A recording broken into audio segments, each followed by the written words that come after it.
no matter what, like you said, if it had gone along the water, then we'd have other complaints. Like, putting a highway in a city is a tricky thing to do, and if we didn't have the BQE, we'd also have a lot of complaints. Because there is truly a lot of traffic. It sounds like there was then, definitely more now. Like, getting from here to Williamsburg in 13 minutes versus going on all the back roads and all the local roads would take 35 minutes at least. That's on a traffic-free BQE, which, if you know the BQE, is pretty rare. It's at like 2 a.m. on a Monday. I love my casual 4:30 a.m. drives. What has since been realized by traffic planners, though, with highways now in existence and us able to do these empirical studies where we can look at traffic, the theory of induced demand is really an important concept in transportation planning now, where they used to say, and in some cities they still do say, like in Houston, when they say, oh man, there's too much congestion on this road, let's make it 3 lanes wider. We now realize when you make the road wider, more people end up driving. Right. The better access and the quicker you enable a transportation method to get somewhere, the more people are going to use it. If you build really good trains, people are going to use it. If you build really good roads, people are going to use it. Right. If you widen the roads, more people are going to come, and typically travel times don't get that much better.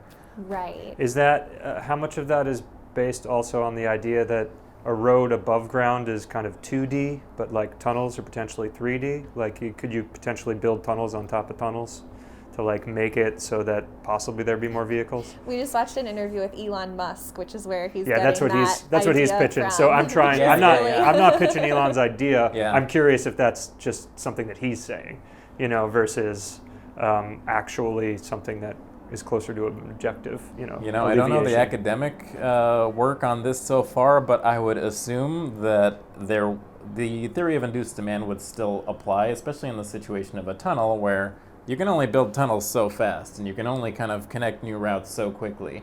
And as those get built up, they will too start to fill up with the people who you're attracting to use them, because they're the quickest way through. Right.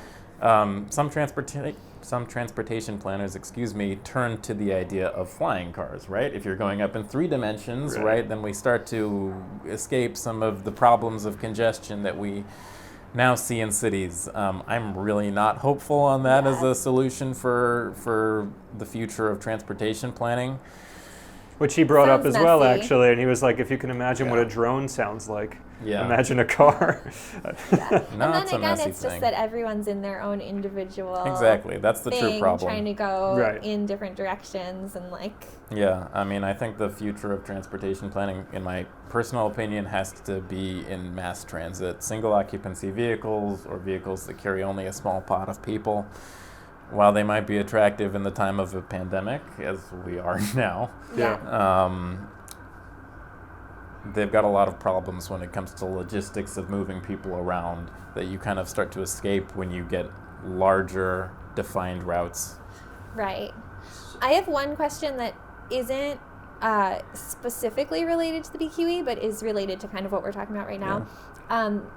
We all know, in this room here right now, I'm sure we all know about how Robert Moses also wanted to build a highway through the village, right? And then Jane Jacobs was very much instrumental in stopping that. And I wonder, the thing I don't know is, what did they do? Because somehow it works, right? Like, what did they do to stop it? Or no, what did they do instead? Like, what did they do? He was like, we need this highway, we need this highway. We don't have a highway in the village. We certainly don't have something that looks like the BQE in Greenwich Village right now. So, like, is it the West Side Highway that came instead, or like, is it just mass transit that worked out? A little bit of neither, actually. Perfect. I love that. No highway was built through the village, and because of almost the opposite of induced demand, you can see it was not necessary in the end. We did not get a circumstance where huge trucks are trying to barrel through the village, because it's just not a viable option for trucks and for passenger cars at a smaller scale to do so. My theory, and I think it's backed up by some of the academic literature in this respect, is that when we don't build these huge highways running through cities, there are fewer people who choose to drive, and there is just a reduction in the amount of traffic that needs to be handled, so to speak, by local streets. So the West Side Highway, in the case that you're speaking about, was already planned or had maybe already been built. I'm not sure exactly on the timeline here.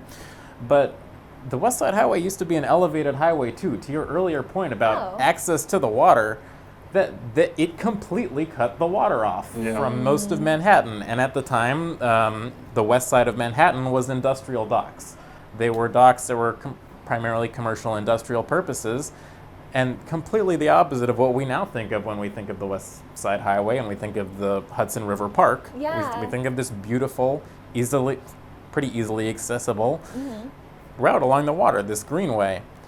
That was not at all the concept of how the city should meet the water's edge at the time. And it wasn't really until we destroyed the viaduct that was the West Side Highway, at least up till 72nd Street. Right. Or I suppose 59th Street, that we really started to reconceive of how Manhattanites in particular should start to connect to the water, and that this could be recreational space, that this could be a park space, that this should be, that it's a city that should have a sort of human level connection to the water and not just through industry. And you mentioned, where it still remains adjacent to the park. As we have a truck outside right now, we've done recordings on that stretch, and we'll be doing one of our use of force recordings, and then it's just like we have to stop because it's so loud. And there's so much that you can just kind of conceptualize on paper, where it's just like, well, there'll be a park, and then there'll be a highway next to it, and whatever, it can just coexist. And then you actually get into a sonic landscape like that, and you're like, I'm not going to yell on this because then, but it becomes inherently less attractive. Even if visually everything is fine, even if you can put up a hedge wall or something, it no longer becomes a space that people want to habitate. Right.